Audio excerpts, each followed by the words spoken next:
ng panahon na. See? Before talaga ako kakain, piniprepare ko talaga yung pagkain ng aso din namin.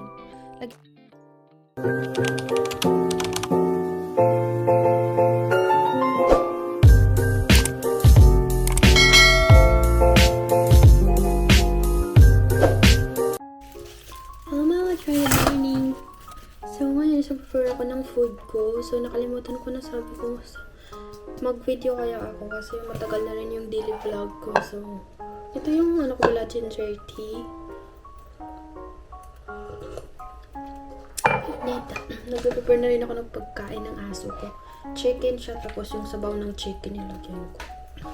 And then if ako tapos dito, so lagyan natin siya ng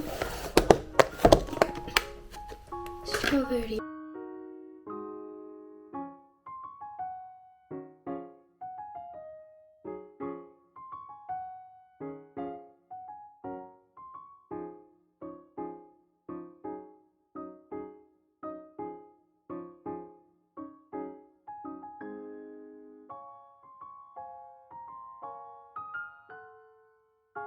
Usually, naka-move on na rin ako sa nangyari. So, ayan, I start my day with peaceful day, char.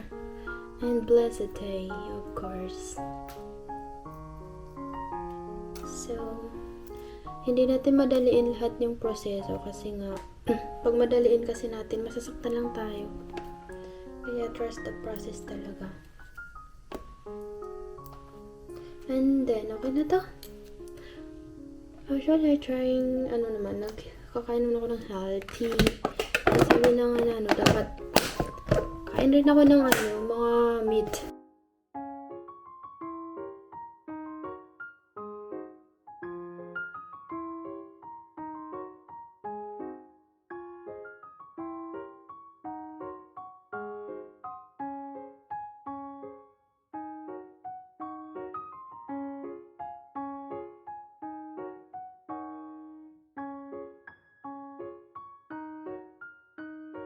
Ito siya. So, hindi ko na ito siya tinransfer. Kabalo. Konti na lang siya. Actually, malapit na nga siya to my expiry. This May na, hanggang May lang to kasi binili namin to nung February. Sarap pa na ako nito na nito. Masarap to siya. Na drizzing. I like this. So, kain ko muna yung aso. Before talaga ako kakain, piniprepare ko talaga yung pagkain ng aso din namin. Lagyan ko pa to siya ng peach niya at saka yung some vegetable kasi gusto niya din yung apple. So magbalat pa ako ng apple, besh! Nilagyan ko na rin yung aking apple. So lagay na natin sa kanya doon kasi nagnanaknak na siya sa door.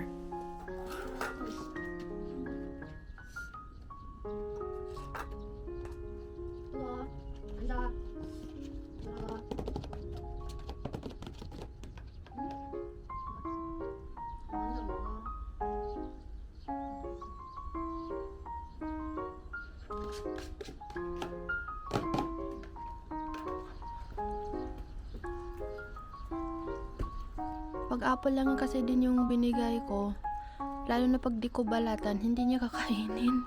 Kakain niya lang pag mamaya na pag yung siguro, gusto niya talaga. Chicken yung kinakain na. Meron yung feed sa ilalim, ayaw na rin kumain ng feed. So palaging kanin yung pagkain niya. Kanin talaga. Pag gutom na siya, feed, kumakain siya ng feed.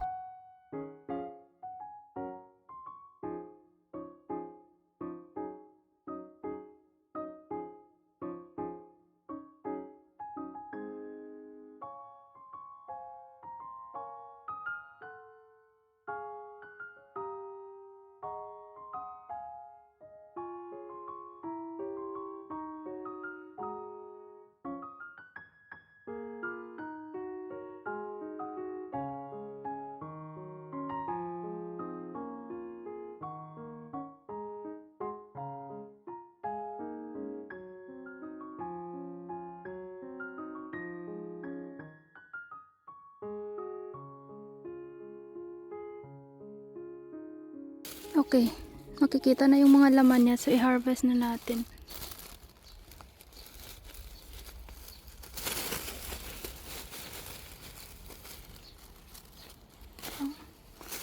love it. Uy, ang daming laman. Meron pa.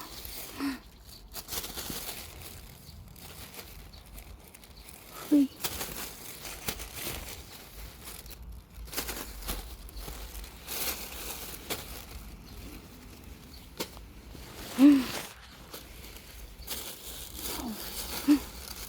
Meron pa dito. Wow. Bilis ng panahon na. Wow. See? Tapunan mo na. Late ka pa kasi. Uy.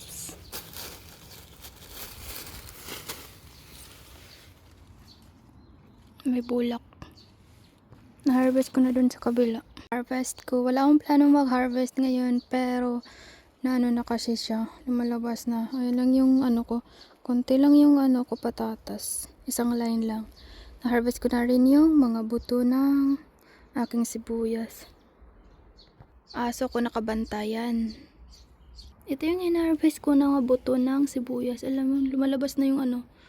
Kasi dry na siya. Ito yung black. Ang dami nito. Itanim ko to siya. Para pang banchan namin. Free banchan. Ang ganda tingnan. May flower na yung mga kalabasa ko. Look. Oh, ang cute. Ano yun? Kinakain ng ano? Insekto. Uy. Ito naman is jeju siya na ano, kalabasa. Ayan na siya. May mga bunga na. So, ngayon mag-harvest tayo. Mag-harvest.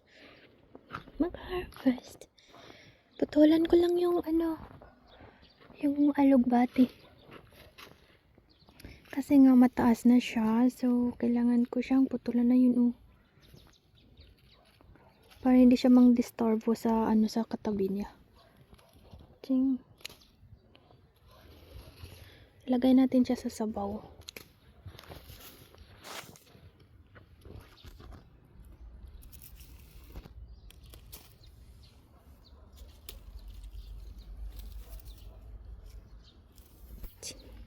Ang palaya ko rin meron ng flower. Malapit na talaga tayo makakain ng mga tanim natin. Pati yung talong ko na dwarf. Itong saluyot.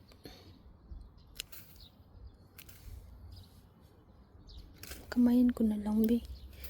Ang tagal kasi pag ano.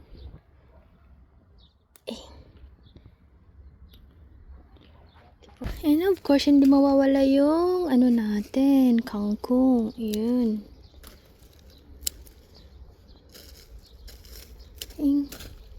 Kunti lang yung ano natin ngayon, kangkong. Ilang puno lang kasi ito eh.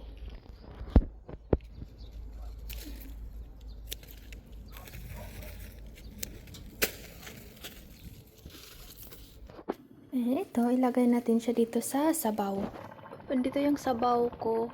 Korean style to siya. So, masarap pa rin siya pag ito yung ilagay.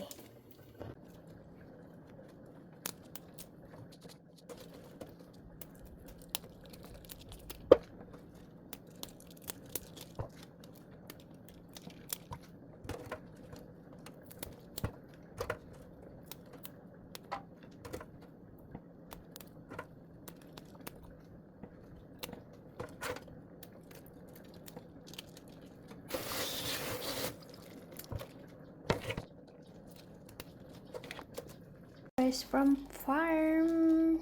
So, ito yung doenjang natin. So, lagayin natin yung vegetable.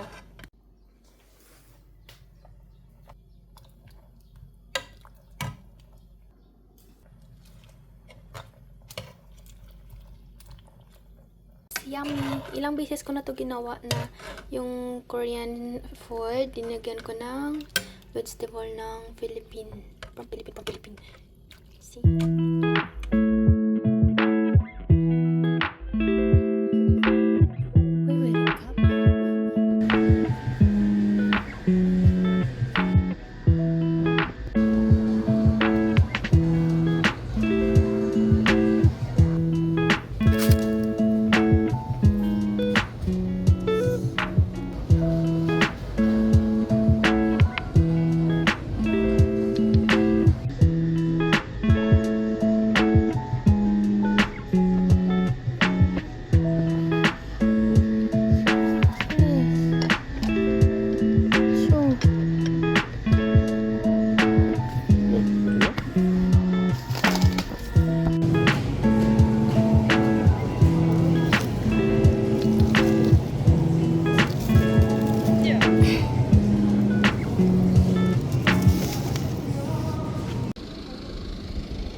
ito yung pinagbibili namin ngayon.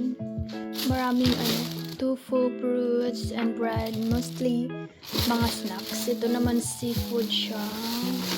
Mas mahilig ako sa seafood kaysa meat kasi. And this one is mga more on snacks. And then water, of course. Bahay namin. Oh, see? Wala pa akong arrangement. Mag-arrange pa ako. So, yeah.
Someday ba butang this one freezer?